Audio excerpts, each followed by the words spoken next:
Hi, I'm Danya, And I'm Shaheen. and you're listening to or watching Reality Woo Woo. It's Not Something to Believe in. It's something to talk about. And on today's episode, we're both really excited about it. We're branching out, and I mean that figuratively and literally a little bit, into a topic. Branches. Love branching that metaphor. out into plant medicine. I can't believe it. I love taking it too far. The plant, the two earth signs talking about plants today. Yeah, we're gonna get really into it. But essentially we're gonna touch primarily on magic mushrooms, but also different types of plant medicine and their place in our lives, their place in American culture, and how that's evolved over time.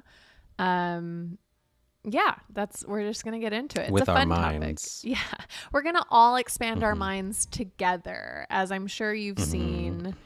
The endless Netflix documentaries about going on psychedelic trips and all of these different things. So we just kind of, I don't know, we thought it would be a fun topic to explore all together. New age topics for woo-woo topics. New woo-woo. New woo-woo. Oh, I love that. Okay, so to get into it a little bit. Work in progress. Yeah, we're trying some stuff out, you guys. Let us know if you like it or not.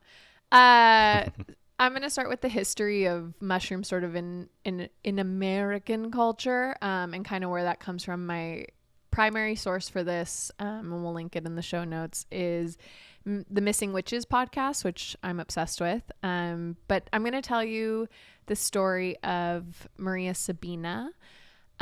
She was a famous curandera, which is healer, essentially, in Spanish. Yeah. Curandera. I've never heard that before. She curarte means to like heal you, essentially. And there's another essentially. She leads. Catching all the essentials. I'm so hyper aware of it. We're gonna have a long reel of Donna saying essentially. Quick cut. So essentially, there it is again. She was a healer. She was an indigenous woman from the Mazatec Highlands in modern day Mexico. And she was known for, she was a medicine woman. She was known for leading healing circles called veladas, which is by the candlelight healing ceremonies. And our friends, the magic mushrooms, are a part of these healing ceremonies. But they were also, she would do these healing ceremonies on folks who were experiencing loss or grief or different types of ailments within her indigenous community. And that included, she would sit with these folks all night, singing, reading them poems, different sort of incantations. It wasn't just only about the mushrooms. That is until... Is it called a shaman when you have someone yes, in your... that is another term for what it's like the same as that? Okay, yeah. I get it now. Same thing, yeah. Shaman. I like your word better. Curandera, Spicier. I know. I'm trying to give us all the lingo to honor the actual people who live this. Curandera. So this was closed off to, this is an indigenous practice deep in the Highlands, very difficult to get to this region of Mexico, modern day Mexico. That is until 1957. And that's when all hell breaks loose. Yes. In 1957, I'm not even going to tell you his name, but let me just describe this man to you. He was a PR person for JP Morgan.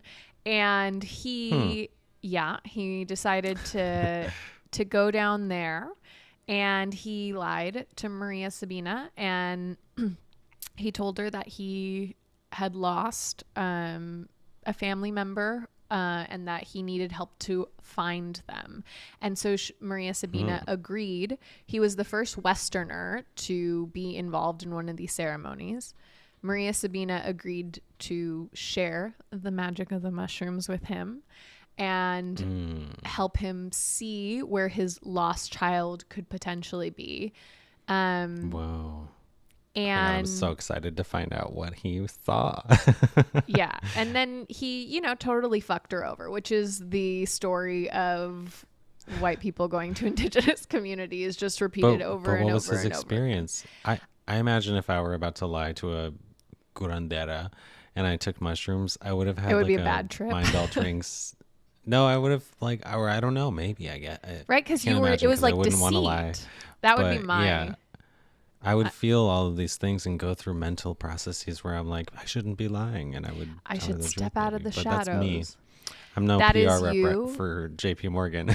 Definitely you, Shaheen. Not what this man did. Instead, he immediately went back to the United States and started writing a book about this experience. And in 1957, an excerpt of that book appeared in Life magazine.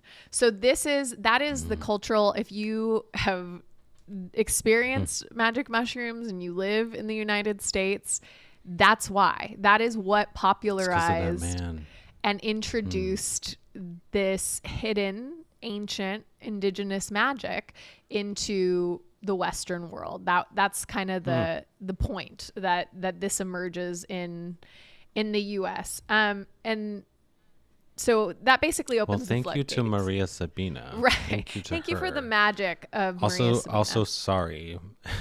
Yeah. So yeah, that basically becomes, it opens a floodgate of, rock stars. It said that Bob Dylan and John Lennon and Keith Richards, all of the popular musicians from the 1960s, like head down there and basically start overrunning this like small indigenous town in Mexico. And it's a free for all, right? And then that's when we all think of the late 1960s. There's a turmoil, counterculture, collapse, psychedelics are really emerging. Cue the Doors music. Exactly. Like a psychidic veil kind of. Exactly. Yeah, you're one with the music. That's a sitar. I'm on a bus. Everything's colorful. Precisely. That's what happens. Kind of.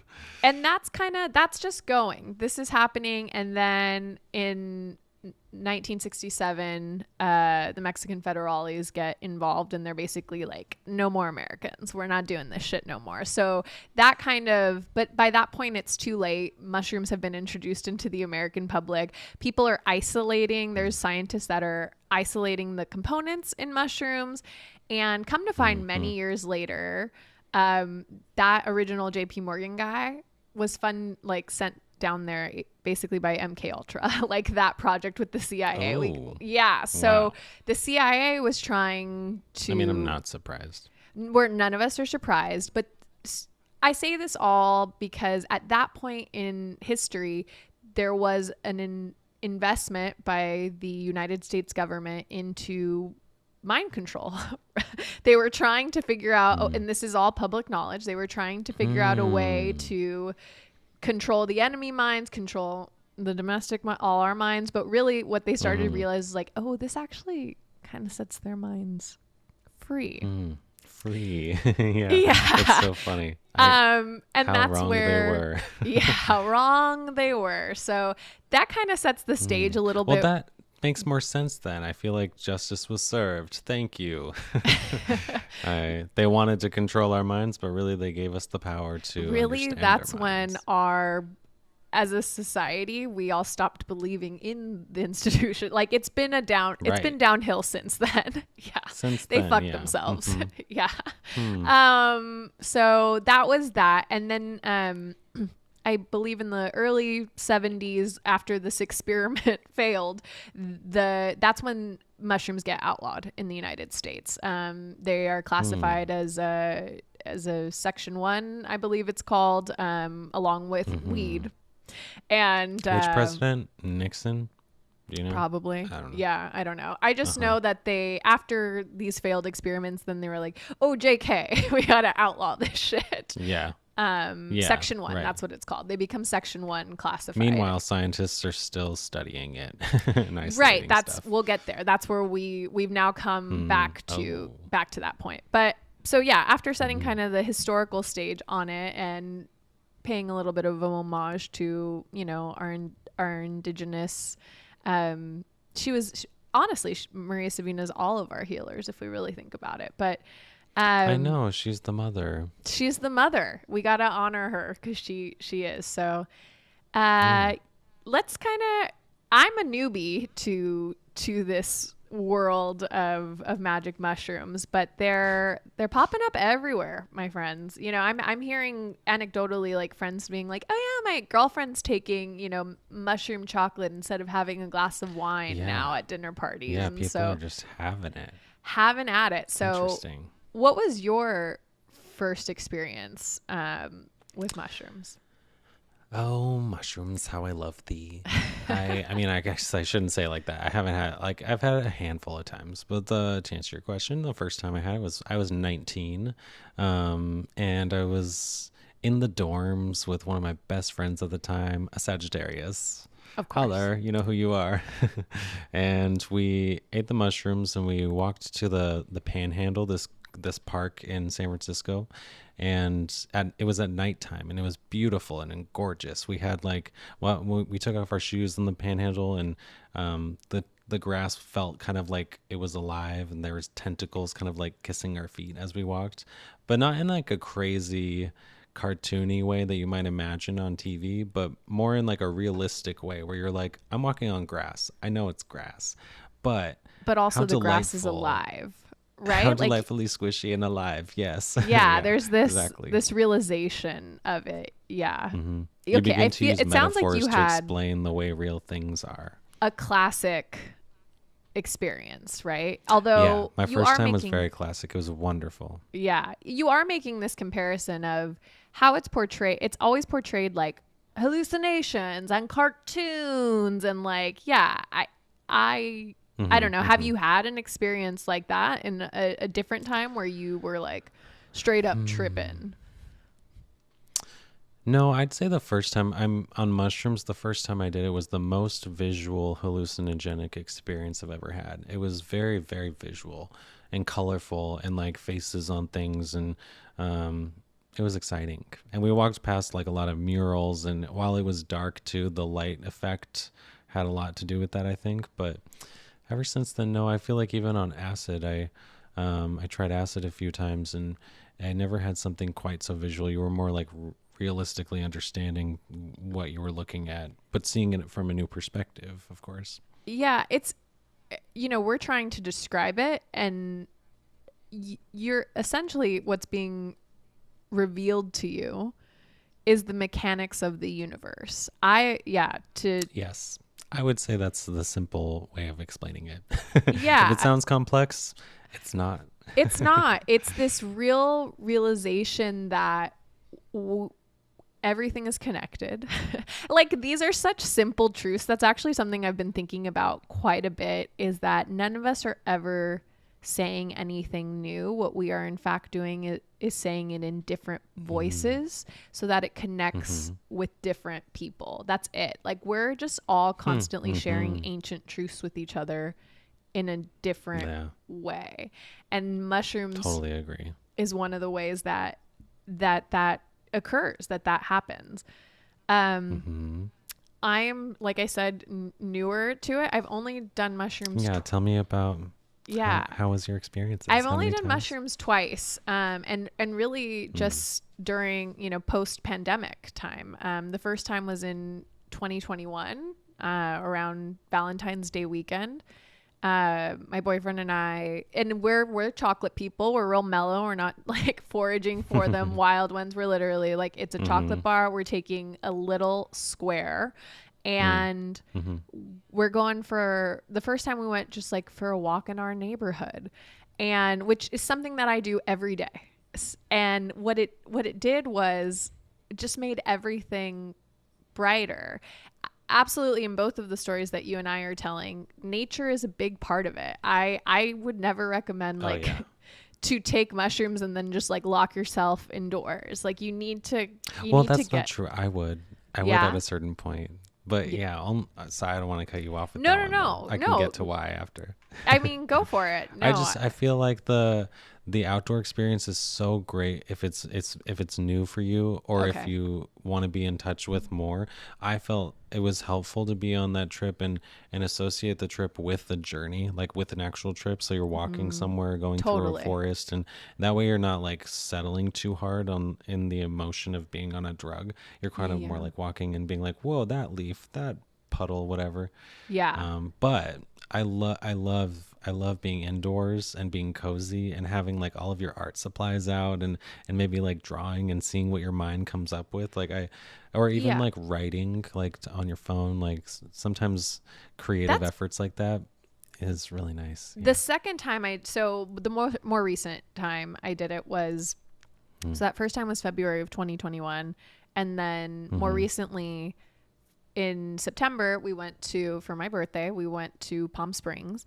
And so one of the things that I do want to underline, and I think, is common knowledge, but maybe not if you've never tried mushrooms or psychedelics, is obviously your environment and your state of mind completely dictate Definitely. the Yeah. experience that you're going to have. So that's something to really consider. And we're telling you definitely nature is a part of it, but I'm with you. And so let me sort of explain this. So we were in Palm Springs. Immediately before we took mushrooms, I did a healing.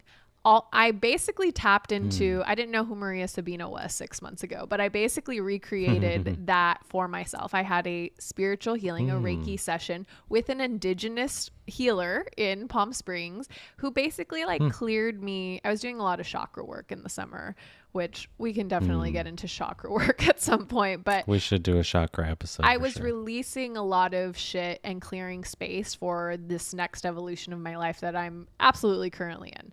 But at the time, I was like trying to let a lot of stuff go, physically, to the point where heat rises off of my body in these sorts of sessions. Like I Mm. can Mm-hmm. feel the release of literal energy leaving Yeah. me. So I was in a great Mm-hmm. fucking mental and physical space. You were And ready. She I was ready. ready. I cleared myself out and I was like, let's fucking go. So we took mushrooms, and almost immediately I was just started laughing hysterically, to the point where we were staying at a hotel and we wanted to go be outside. We wanted to go lay by the pool. And my boyfriend was like, you gotta chill out, man. Like we cannot go outside right now, which is also one of the classic parts of it, right? Is laughter is so healing. Mm. It's just such a Yeah. wonderful experience that we all have in life and can tap Mm-hmm. into in a lot of different ways. But Yeah. yeah, so that was that. In this instance, we hung out by the pool quite a bit. We also smoked periodically to elongate, smoke weed, not cigarettes, and it would Right. elongate, kind of like when we were I just starting. assumed. Yeah, obviously, but just to clarify, as we would be like Nah, kind yeah. of coming down, we would smoke and elevate. And we probably, so that lasted, I don't Mm-hmm. know, probably like 6 hours, 4 or 5 hours. Yeah. And Yeah. after Last laying few by the hours. pool, I did go inside and I journaled, and Mm-hmm. it's good stuff. It's not like bad, but really kind of one of the things, Right. some of the things that came through were, you are the fucking main character. What you see is, Mm. you are moving energy with your mind. Your thoughts become things in this world. And these are all true things. They are the mechanics of the universe. We are all the energy of creation. We all have this creative power within us. And we get locked into these like mental cages where we like don't allow ourselves to express that. Right.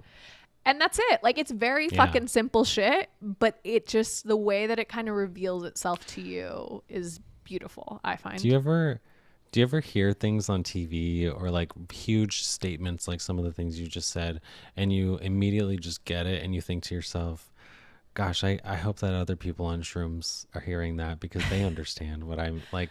Sometimes I hear things and I know that other people who haven't expanded their mind past what it can do on its own, they might hear statements and go, well, that's not realistic, or maybe they didn't hear the meaning underneath it. And sometimes I feel like it's a lot to do with the experiences I've had with drugs that allow me to Yes. see how metaphors can make sense. Well, and I want to delve into that a little bit deeper too, because you tried mushrooms at 19. I tried mushrooms at 32. And immediately previous to that, I was completely sober. I'm still sober from alcohol, have been for 8 years, completely sober of all drugs and alcohol for 5 years. And then slowly at the beginning of the pandemic, started smoking a little bit of weed and then added mushrooms to the repertoire. And now it's become where I'm like, I do mushrooms like once a year. But I had a conversation with a friend recently where I was like, I think everyone should do mushrooms every 6 months. I do not think you should be taking chocolate mushrooms as your glass of wine. That's not my recommendation. No, that's too much. That's and abuse. Of course, that's abuse of a really good thing that doesn't of a beautiful help thing. And that's what we do here is like, we're all sensation junkies and we're like, oh, that felt good. I want more. And you know, that becomes a problem.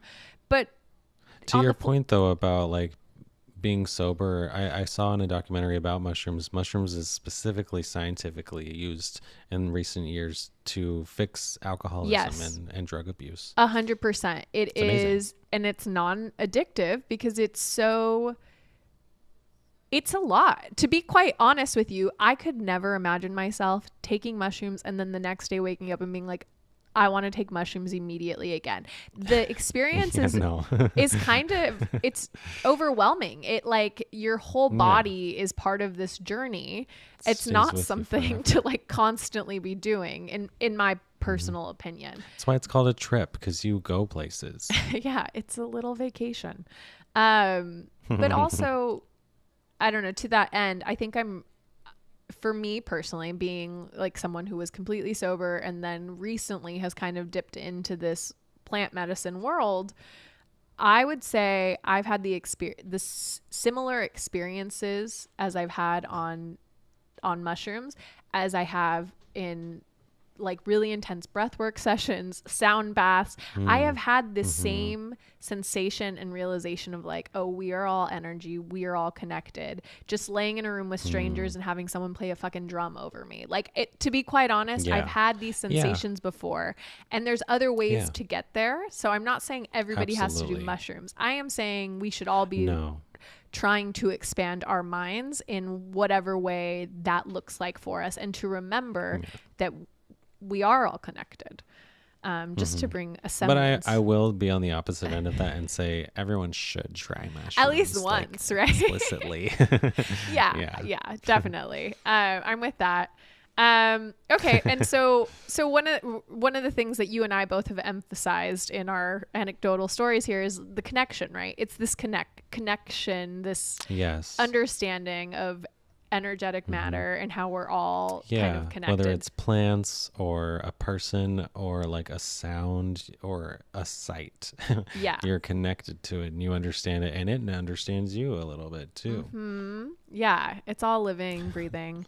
And you know, in my research for this episode, the scientific research supports the anecdotal feelings that Shaheen and guys. Science. Now here's science Listen corner. to the science. I gave you a history lesson, and now I'm going to give you a little mushrooms. bit of a science.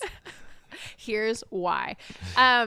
So the science supports what we're telling you. So as I said, basically all research by the United States government shut down in the early 70s. They were like, nope, this is dangerous, essentially. So we're going to shut this down.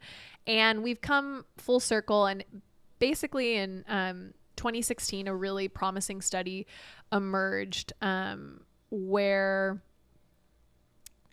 I'm not going to get like too into it because no one cares about like the neurons in their brains, but taking mushrooms seems to help. If you do, send us notes. Yeah, it seems to help send the us brain. Show notes in Spotify. They let you. Sorry, cut you off. No, it's okay.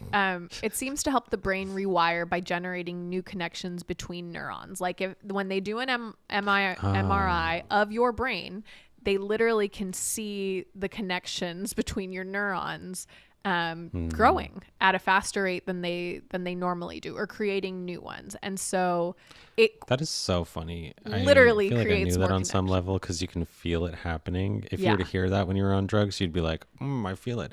But Yeah. I said this once after doing mushrooms years ago, where my brain beforehand felt like one of those packets of like ramen that was all dried up and I don't know, like not edible. But then afterwards, it was like perfectly folded ramen that was like Ooh. loose and like braided into nice little, like, I don't know, shapes. That's how it made me feel. I So the love that. neurons, Yeah, the noodle you neurons. nourished the neurons essentially. And Yes, so this soaked is a them in quote. broth. Alex Kwan, a biomedical engineer at Cornell, said that when we give mice a single dose of psilocybin, we can see these new connections form within a day. And then they can last more than a month, which is the equivalent of many months in a human. So once again, Shaheen and I were just Once talking about again, it, where I was like, oh, people should probably do mushrooms like every 6 months, once a regularly, year. yeah, And the seasonally science maybe. literally supports that. That Yeah, the effects of it it says exact that amount. exactly that. So it's as though that was revealed to me while I was doing the drugs. These long-term effects have been shown in psilocybin, but also LSD and DMT, which is the active ingredient in ayahuasca. That yeah, so they We love basically they last a DMT. couple months, which in contrast, most psychiatric drugs that we use in the United States, you got to take daily. You got to pop that Lexapro daily. But this has been Yeah, it sounds like a lot of numbing. yeah, the studies show that the effects of this that can all the new studies that are being done are on veterans who have PTSD, folks that are struggling with depression, with anxiety, the sorts of conditions that so many people are living with daily, this lack of connection, and it can be potentially solved with taking mushrooms every few Yeah. months. Even like you mentioning, well, DMT is a whole other topic, but when I tried it recently, I felt like it was impossible to acknowledge things without them acknowledging me back. Like I had this one experience with the moon, where the moon was literally singing to me in my mind. It was doing things for me, like visually, because I wanted to observe the moon, and the moon was like, "Okay, if you say so." It was interesting. Loved it. And that makes a lot of sense to me because the moon does do a lot of things for us. Like it Yeah, yeah. actually does She has support. such a personality. She supports us in a lot. She makes the tides move and stuff. Like we are completely Yeah. dependent on the moon. So that actually, Mm-hmm. again, makes a lot of sense that that's what your mind would reveal to you during, an Right. experience of taking She's DMT. like, I'm here for you. Yeah, I like dance for you. I I am make the literally waves move for you. just for you, Oh, Shaheen. she's so beautiful. Gorge. We love La Luna. Yeah, and then okay, so just sort of again, this reemergence of interest in psychedelics has been happening probably since 2016, since that initial positive study emerged.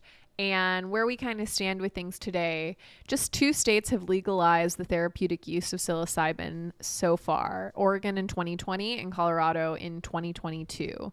Though both states will allow residents to use the psychedelic drugs in regulated treatment centers supervised by staff. That's the current therapeutic use of it.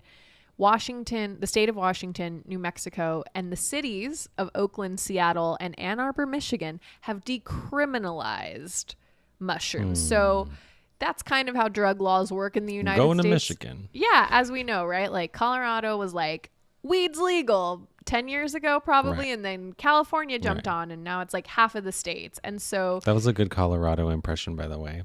That's how everyone from Colorado talks. weed's legal. Yeah, and that's, and we're on that path. Basically what I'm describing is that we're starting to head there with mushrooms. We're tiptoeing that way. This is how it starts, is like before you legalize it, you decriminalize it. And, you know, that's kind of the and President Biden, who is notoriously like, he's one of the Democrats who's like not pro legalizing weed, probably because he's 80 fucking years old, but he's actually he's pretty open to scientific studies on psilocybin in a way that other or past administrations since the 1960s have not been. And I'm surprised by that. Yeah, same, right? Like he's that. like, fuck weed, but he's like, psilocybin? That could help the vets. Maybe, yeah. Is that a good Joe Biden? No, it's whatever helps the vets. Yeah, anything for our armed forces.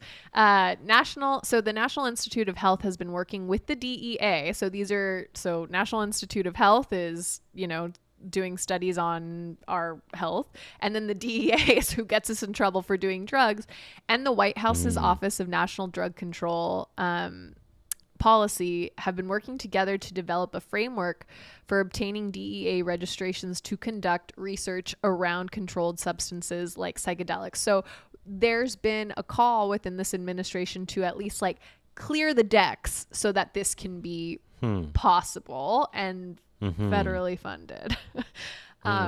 So, you know, that's kind of where we stand with it currently in the US. I just hope they don't add flavors to it like what they did with the weed. You know, when you get a vape pen and you're like, why does this taste like candy? Cotton candy. Well, I don't need it to taste like anything pineapple-y. They're trying to market to kids or whatever. I literally bought pineapple gummies today.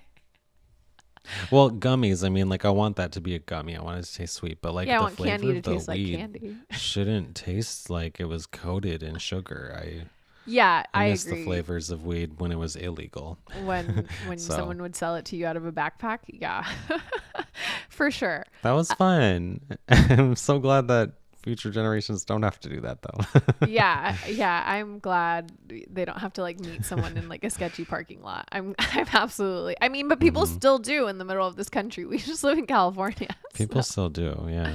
Yeah. So I can, in my affluent neighborhood, walk to get my $8 latte and then also get gummies, all in the same kind of you know, situation. But hopefully that's where we're heading. California love. Hopefully that's where we're headed with the magic mushrooms.